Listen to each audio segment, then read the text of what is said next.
After completing the pre-flight checks, now we are just about to do the flight.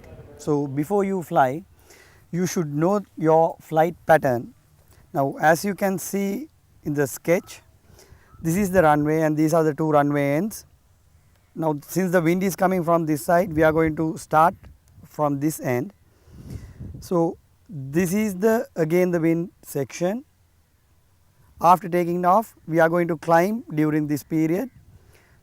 This is called the crosswind leg. We are flying crosswind, then making a 90-degree turn, we are joining for the downwind. After passing the runway, we are taking another 90-degree turn for the base leg.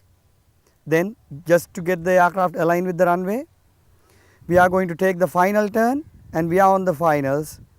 On the final stage, we have to do the flaring just before the touchdown. Now we are going to taxi to the runway end. Now since this is a tail dragger, I am going to hold the elevator up while I am taxiing.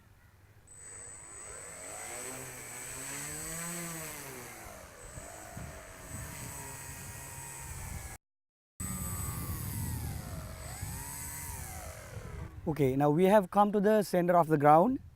As you can see, we are aligned with the windsock. Now we are planning for the takeoff. Now we are into the wind, we call it again the wind. So before you take off, we need to do the power check. So I am going to hold the aircraft by my feet. Then I am going to add full power and check whether the motor has the full power.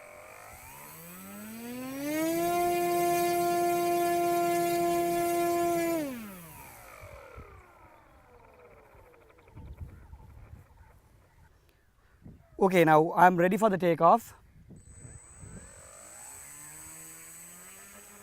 I am reaching my speed, pulling up. Okay, we are airborne.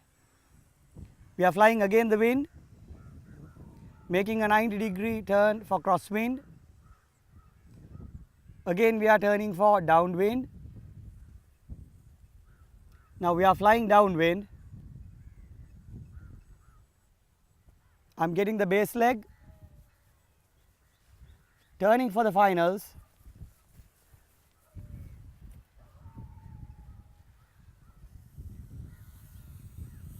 I am doing the flaring.